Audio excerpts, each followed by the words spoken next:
United States never fights anybody who can fight back. We're cowards. So, yeah, America's moral authority hasn't existed for decades with the policy of the United States over the last few decades, and that would be to completely destroy the Middle East. Donald Trump is owned by the very same interests that own the U.S. Congress, and the policies are to continue to destroy the Middle East. And aside from that, the United States never fights anybody who can fight back. We're cowards. We don't pick on people who can fight back. There is a very big misunderstanding amongst the people of the world who don't have psychopathic, sociopathic qualities. See, for those of us who have any level of humanity, we don't want war. But there's a big problem. Those who are in charge actually have a major incentive to have war. Now, the bankers who run the world, literally by having an infinite supply of money, while us dupes allow ourselves to pay interest, we are continuing to flirt with a third world war. It seemed that people in World War II realized, especially with Hiroshima and Nagasaki, that we could not do this a third time. But apparently we've been cast under another spell and seem to forget that we do have the capacity to destroy this planet.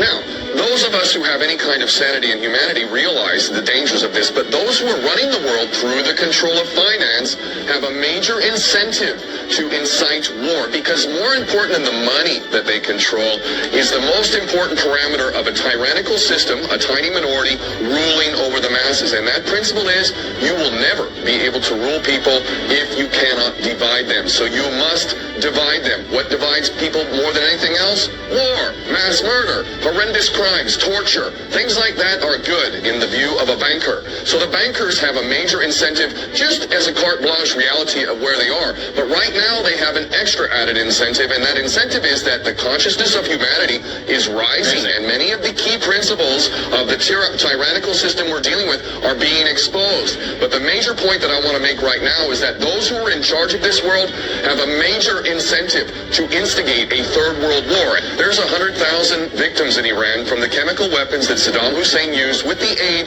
of the CIA. This is a matter of public record. Let us remember how he was our favorite little attack dog in the Middle East, and that we had to attack Iran for having the audacity of getting rid of our puppet, the Shah. And the Iranians, all too ironically, while being told, the whole West being told that these are the evil people who want to exterminate the Jews and all this kind of nonsense, the Iranians had an amazing debate within their nation back in the 80s when they were being attacked by weapons of mass destruction from Saddam Hussein and chemical weapons. And there was a debate about whether they should even attack Basra and Baghdad with weapons of mass destruction. And you know what their answer was? No, we can't, because we're a God-fearing nation and it would be immoral and God would not approve. So this is yet another example, 100,000 victims of chemical weapons in Iran. So yeah, America's moral authority hasn't existed for decades, and I have been shocked that even back in 2003 that people were talking about weapons of mass destruction in Iraq. Excuse me, the United States is the biggest producer, distributor, and user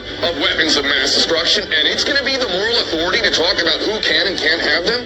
It was absurd then, it's even more absurd now. Make no mistake, those who are running this world right now have a major incentive for a third world war.